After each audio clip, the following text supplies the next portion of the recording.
Joining us tonight, author, historian Doug Wead, former special assistant to President George H.W. Bush. Doug, great to have you with us.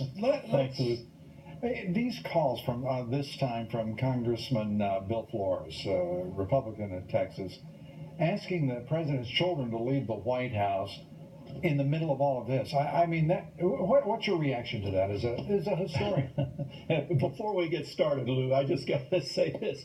I read your book, Putin's Revenge, and it was great. I haven't enjoyed a spy thriller like that since the Smiley's People trilogy of George Smiley. It was great. Well, thank you very much.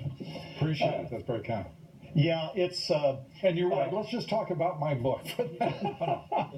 Well, you know, you've got a scene, and you've got scenes in there where you have Putin himself. Right. I didn't think that could be pulled off. That was brilliant. I've written probably 1,000 pages of memorandums to presidents of the United States.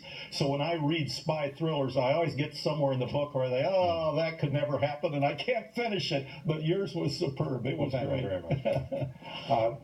Getting back to Bill Flores and asking the president's children to leave the White House, or the president to shush them out of the White House. Your reaction?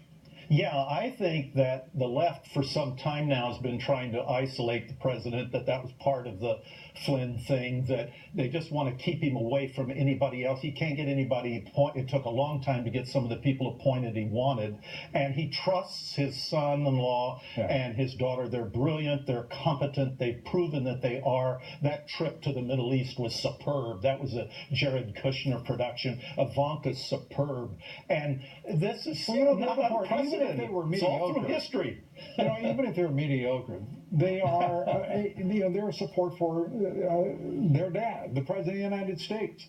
And I think it's a terrific thing. You can, I guess, find points where maybe yes or no, they should have done or should not have done something.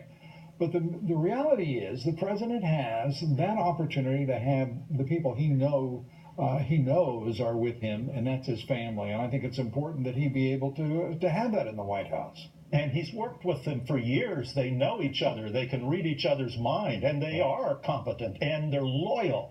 And they have continuity. You invest all this time with your boss when you work in the White House, and then he's out.